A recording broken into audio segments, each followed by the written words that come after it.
So access control was the unit we started last class, and here we keep going on. We discussed the understanding, the definition that defines what is an access control. We said that it is a third layer of the authorization mechanism.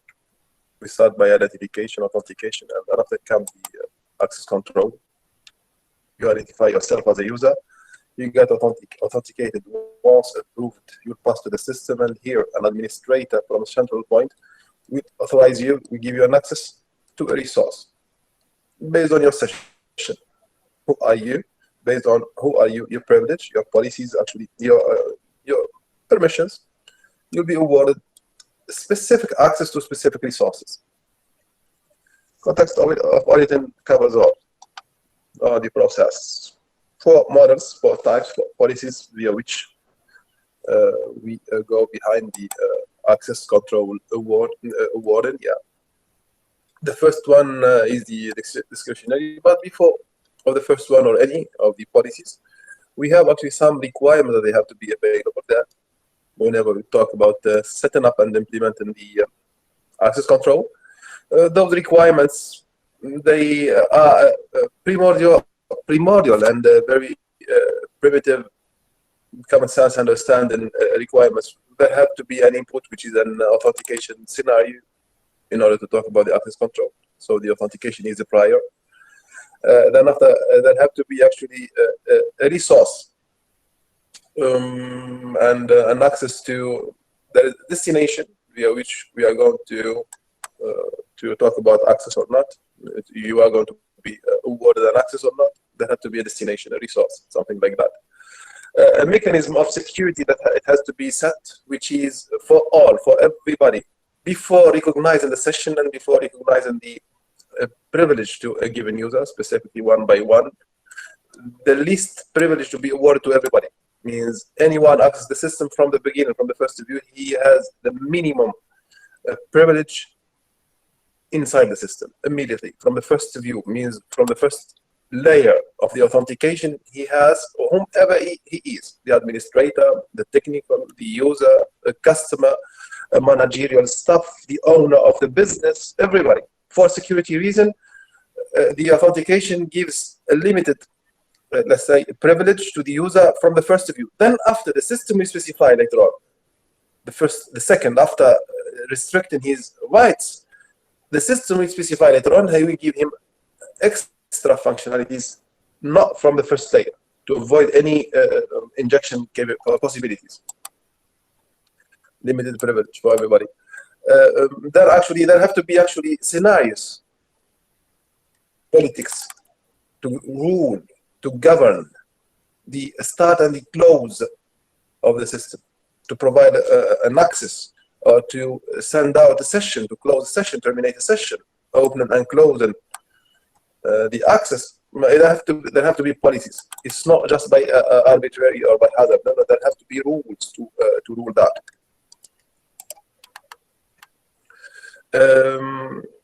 Yes, and actually from the beginning also administrative capabilities have to be given to administrators only, except of if there are actually specific users that they have to have those functionalities. We talk about the addition, deletion, and the altering capabilities.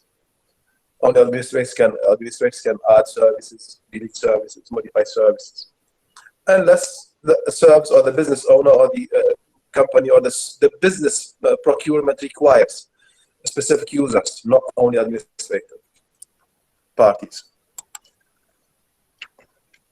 The first, yes, the access control also, it has to be given based on let's say groups, let's say segregation. We are not going to give access control to everybody without any recognition, or at least recognition about who is the user. The user, they are classified into 3 groups, either known of the context, or a group, they belong to a specific group of administrators, group of customers, group of workers, group of insiders, groups, or public, everybody. There have to be actually classification of the users. Those are the subjects. The objects, the resources means, And the access right means what can they do? What can a subject do on an object? This is the access right. What this subject, whether he is a user or he is a system, what he can do on an object, on a resource. This is the access right. Capability of displaying or reading or writing or modifying or something like that. The first policy of the access control, the discretionary access control, actually via which we see the capabilities of these subjects on the objects segregated on a matrix. And this matrix is a sparse matrix. Means we can give rights to parties that to subjects which they are not given to other subjects. Specific users, they have full access to specific resources, while others, they do not have the same. So we are given different rights to different subjects on different objects. Thus, we are talking about sparse matrix. It's a matrix, remember? So rows and columns. It's a 2D table.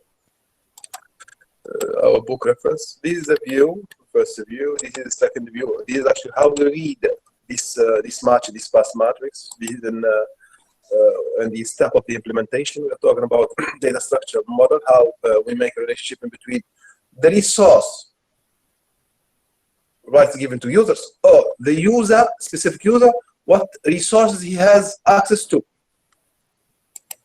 The same scenario is given here, but in a structured matrix here.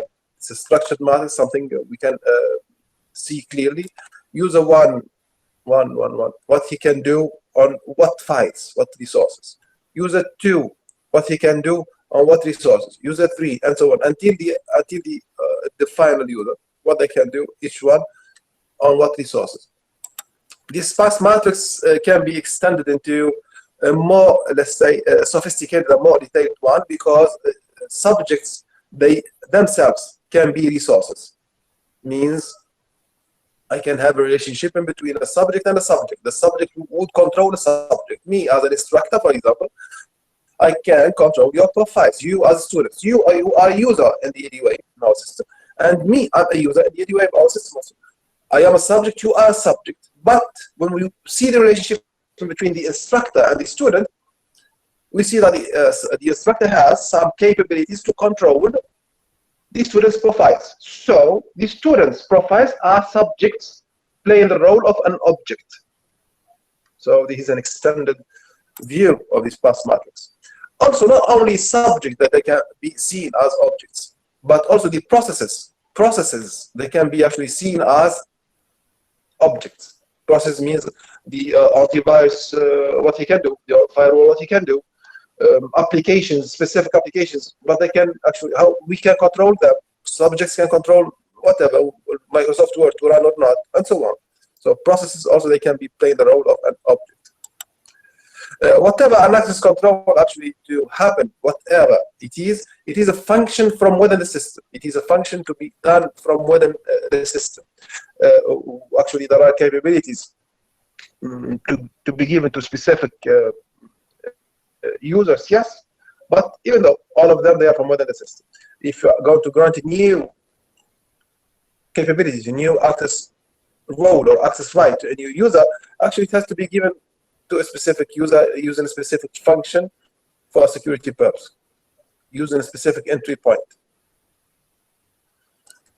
And each function gives from the access control here, the access control mechanism single gives an access to a specific list of resources, not to everything. Depends on rules usually.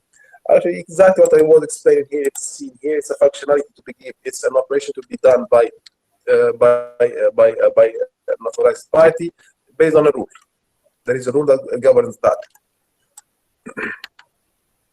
All of this we saw actually.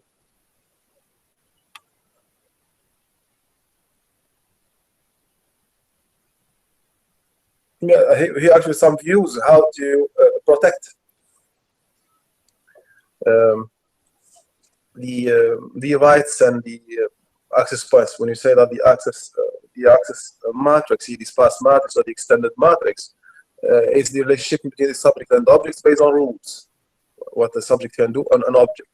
Yeah, we have to take care of some of the, let's say, points to protect those rules. Means actually, can we modify this? Can anybody get an access to the system and modify those rules? Yes, the injection is there. Remember, the injection or the XSS, the cross-site script, the different types of injection intrusions can be actually a cause of altering those rules here. But we have to take care of the protection of those rules somehow. We talk about the domain in general, means the working environment, the system itself, where the extended matrix or the sparse matrix is applied. So views here actually are designed to not to segregate the access rights, but to put them all together in a way.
So I'm sorry for the interruption.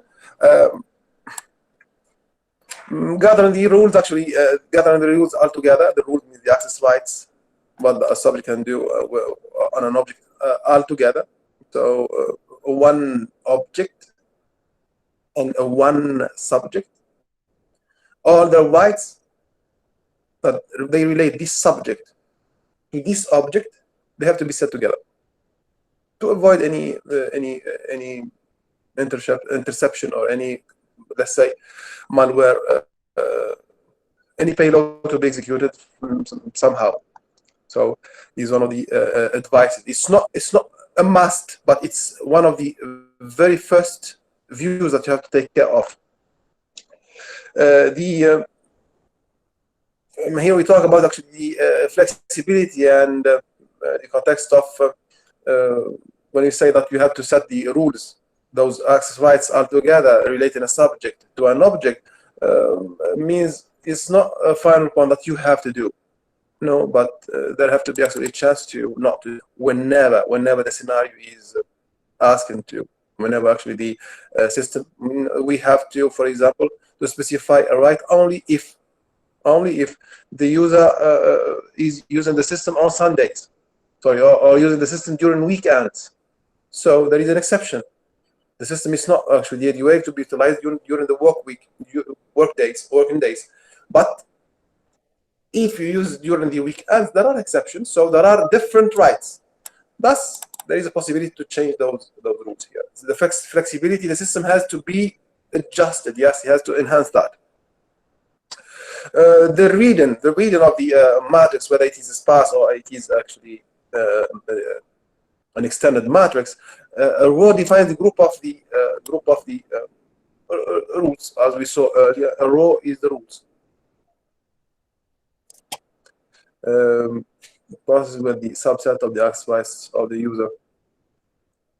Yeah, remember that the process also can be seen as objects. Association between process and domain can be static or dynamic. Yeah, means the access rights, they can be actually given to a subject on an object during the runtime, not only to be set only in prior of use in the system, but in some cases we may give a dynamic right to a specific user at runtime. Yeah, for example, I need one of you from the group to delete or to edit his profile. The system is already running, and already you registered courses in the prior semesters and so on. If you are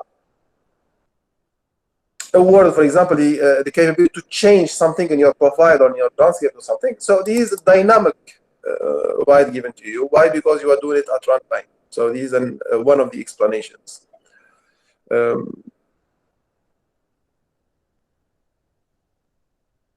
Yeah, from other views that we can refer to protect the access rights actually is the run in memory, which is actually the RAM. We talk about the RAM. Remember the ASLR and the data execution prevention and the scenarios via which we go behind prevent and executing malware on the RAM is to specify specific areas inside the RAM where executable files can be executed.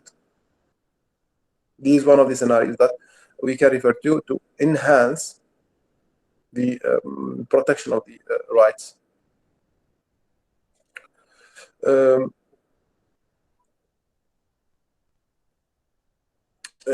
Also, the access rights, they are not a relationship in between a user and a software application, but also there can be actually an access right that controls hardware.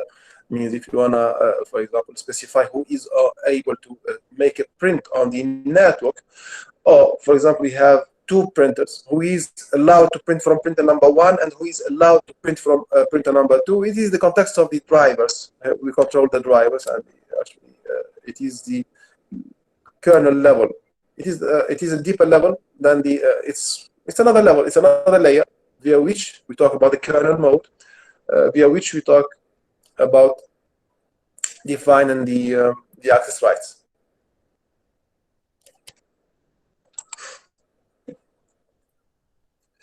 Access rights, they are actually based on the Unix view. Immediately, I'm going to pass to the to the scenario how we are segregating the access rights.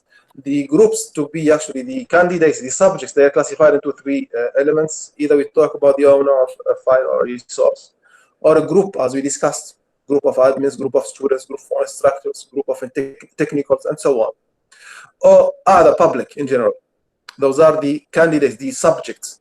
And an access right is one of the 3. Either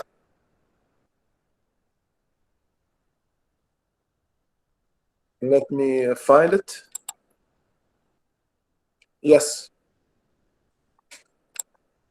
Either to read, write, or execute. Let me find the file. Let me find the text.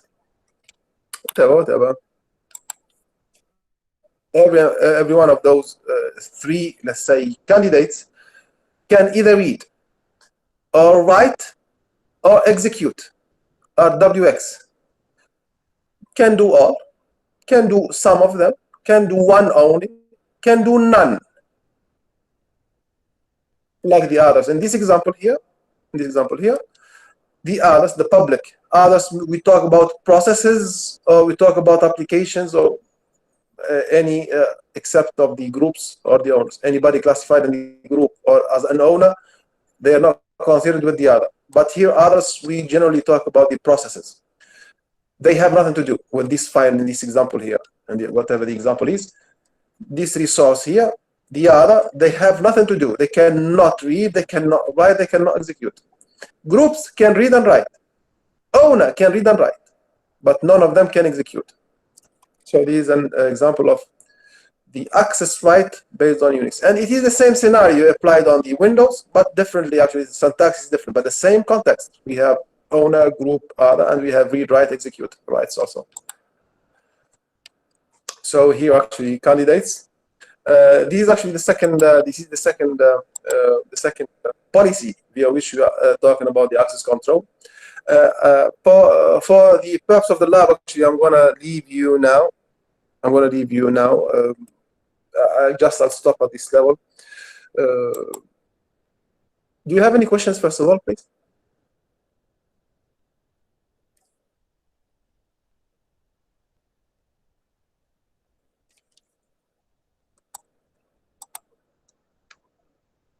Ala, any questions, Ala?